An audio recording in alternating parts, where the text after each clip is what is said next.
បាទសួស្តីទាំងអស់គ្នានេះគឺជារបៀបធ្វើកៅអីទៀបដោយមានការក្រាលពុកដើម្បីកុំឲ្យឈឺគូតព្រោះកៅអីនេះគឺជាកៅអីដែលធ្វើពីដែក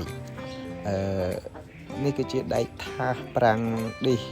របស់ម៉ូតូដែលខ្ញុំសុំពីបងប្រុសគាត់ធ្វើជាម៉ូតូនៅភ្នំពេញមកធ្វើជាកៅអីដើម្បីអង្គុយឲ្យវារឹងមាំហើយ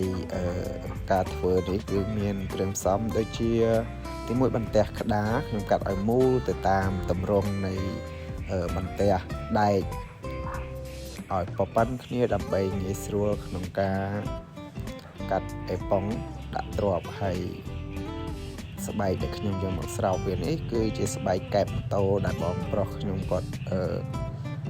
ដាក់លក់ទៅកដោកាត់វាខូចអញ្ចឹងមានតែយកវាមកច្នៃកັບធ្វើជាកម្រាលពុកស្បែកកៅអី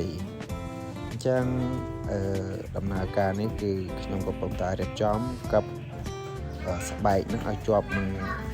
ក្តារនឹងដើម្បីឲ្យងាយស្រួលក្នុងការអង្គុយនៅពេលដែលកັບនេះគឺត្រូវព្យាយាមទាញស្បែកនេះឲ្យតឹងកុំឲ្យវាជ្រួញដើម្បីឲ្យកម្រាលរបស់យើងមើលទៅវាស្អាត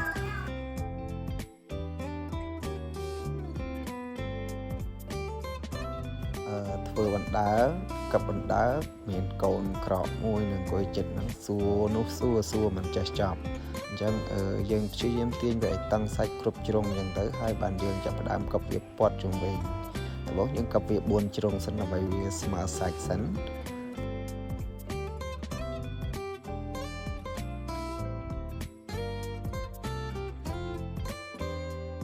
ពេលដែលយើងកັບនោះយើងត្រូវព្យាយាមពិនិត្យមើលតើវាតឹងហើយឬនៅ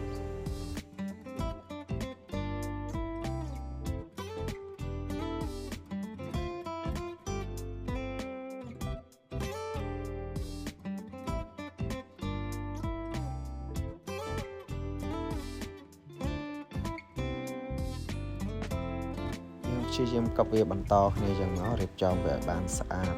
កັបបន្តគ្នាខ្ញុំមិនមែនជាអ្នកជំនាញស្អីទេក៏តែ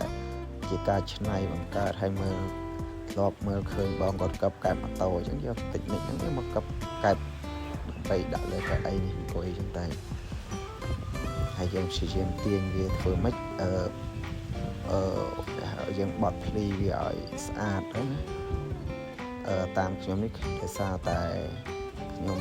ម្នាក់ឯងហើយណាមួយមិនមានជំនាញទាំងពីររបស់ខ្ញុំបត់ក៏មិនសូវស្អាតប្រហែលដែរឲ្យតែជាប់ចឹងទៅព្រោះអីយើងមិនមែនជាអ្នកជំនាញទេបាទ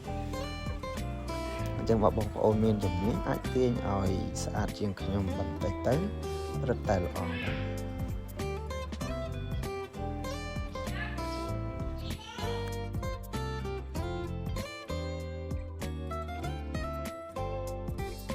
អត្ថប្រយោជន៍នៃការកັບពុកស្បែកនេះផងដែរគឺការពារនៅជម្រាបទឹកព្រោះឯកែបនេះកែបម៉ូតូយើងដឹងហើយកែបម៉ូតូយើងដាក់ហាលភ្លៀងទឹកវាអត់ចូលសើមគូទេអញ្ចឹងខ្ញុំយកពុកនេះមកកម្រាលស្បែកនេះមកក្រាលពីលើអេប៉ុងហើយដាក់លើកៅអីអញ្ចឹងទៅពេលយើងទឹកសើមម្ដងក៏វាអង្គុយទៅវាអត់សើមខោយើងដែរបាទវាអត់សើមគូតខោយើងទេមួយទៀតដោយសារតែកៅអីដែកអញ្ចឹងទៅអង្គុយទៅវារឹងវាឈឺគូតខ្លាំងអញ្ចឹងយើងដាក់កម្រាលពុកស្បែកនេះទៅវាកាត់បន្ថយការឈឺគូតដែរណា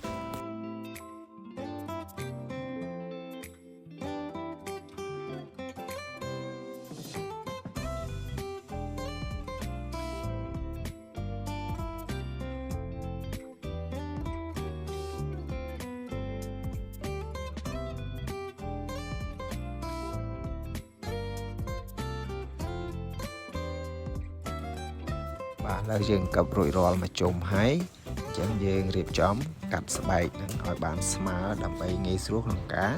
កັບភ្ជាប់ទៅនឹងកៅអីកុំឲ្យវារបើកបាទអ្នកទាំងអស់គ្នាអាចរកកន្ត្រៃឬក៏កាំបិតណាដែលមុតមកប៉ុន្តែខ្ញុំខ្ជិលតែរកវាអញ្ចឹងខ្ញុំមានតែយកកាំបិតនេះយកមកកាត់ជាវាអញ្ចឹងទៅជាឲ្យស្អាតជាងហ្នឹងមក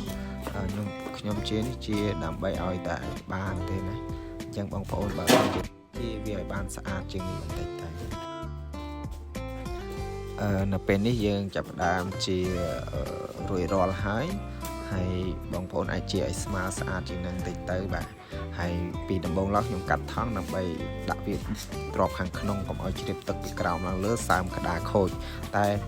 ខ្ញុំភ្លេចដាក់ទ្រាប់ហើយខ្ញុំក៏បានកប់រួចហើយបាននឹកឃើញអញ្ចឹងខ្ញុំមានតែវាស់វាសិនហើយយកថង់មកកប់ពីក្រៅតែម្ដងបាទពីក្រោមហ្នឹងកុំឲ្យទឹកសើមពុកក្តាររបស់យើងបាទ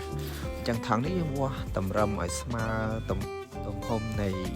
កែបនេះទៅហើយយើងចាប់ដើមកັບដូចយើងកັບស្បែកមិញដែរណាកັບវាឲ្យបានព័ទ្ធជុំវិញរួចហើយយើងចាប់ដើមបត់ថង់នឹងចូលក្នុងបាទ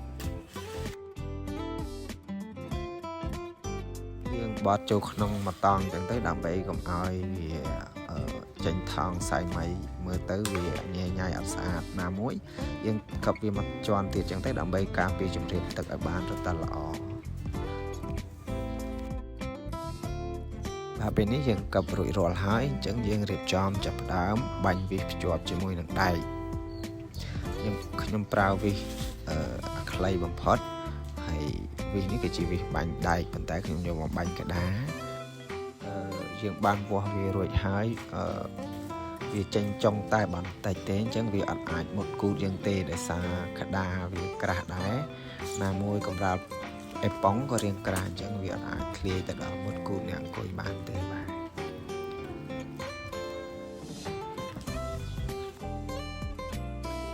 ាទពេលនេះកៅអីយើងគឺបានបាញ់កែបរួចរាល់ហើយសាកអង្គុយបន្តិចមើលស្រួលដែរទេយ៉ាស្រួលមួយយ៉ាងដែរតែជាក់គូតស្រាប់បាទអរគុណសម្រាប់ការតាមដានបើមានកំហុសឆ្គងត្រង់ណាសូមខន្តីអភ័យទោសទាំងអស់គ្នាផងបាទសូមអរគុណសូមជម្រាបលា